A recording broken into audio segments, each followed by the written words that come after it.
Congress may have a deal to avert a partial government shutdown this week, but it's going to be nip and tuck. A little touch and go, yes. With time running out, the last-minute proposal includes a lot of new spending here. Doug Luzader joins us from Washington with the very latest here. Doug, good morning to you, sir.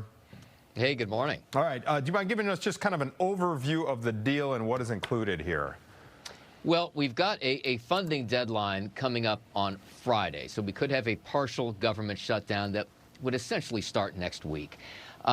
This is a spending plan they've put forward now to kind of, as we always say, kick the can down the road to keep current spending levels as is until March, which gives some breathing room to the incoming Trump administration. The thing is that it's plussed up a little bit, as they like to say around here. So there are some extra items thrown in here.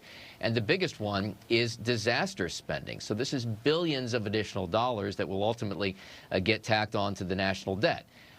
This doesn't sit too well with a lot of fiscal conservatives, and there's going to be a lot of pushback at Speaker of the House Mike Johnson, who has inked this deal, and he may need Democrats to get it across the finish line in the House. Yeah, you kind of mentioned the incoming Trump administration.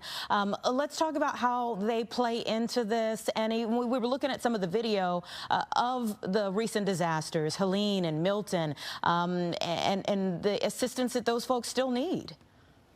Yeah, I mean, there's little question that there needs to be more money for disaster relief, but where does that money come from? And I think there are fiscal conservatives that are arguing, look, you've got to find this money elsewhere. The government overspends in some areas. Find the savings and do essentially what a family would do and prioritize budget items without having to essentially ask future generations to pay for this. That's not generally how it works around here, but there is such an appetite now, among Republicans for cuts in government spending next year. The whole, Elon Musk Doge factor to consider, that the fact that this is additional spending now is not sitting well with a lot of Republicans. Okay, so we're Wednesday morning here. We got a couple days before the funding is scheduled to run out late Friday. What do we expect the next 48 hours to kind of look like here, Doug?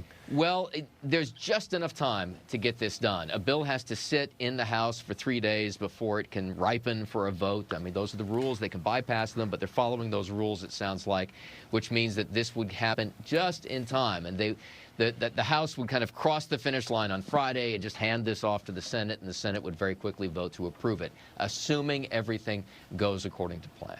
All right, Doug Luzader in Washington. We'll talk to you again tomorrow. Thank you. If it goes according to plan. Thank you. Yeah, exactly.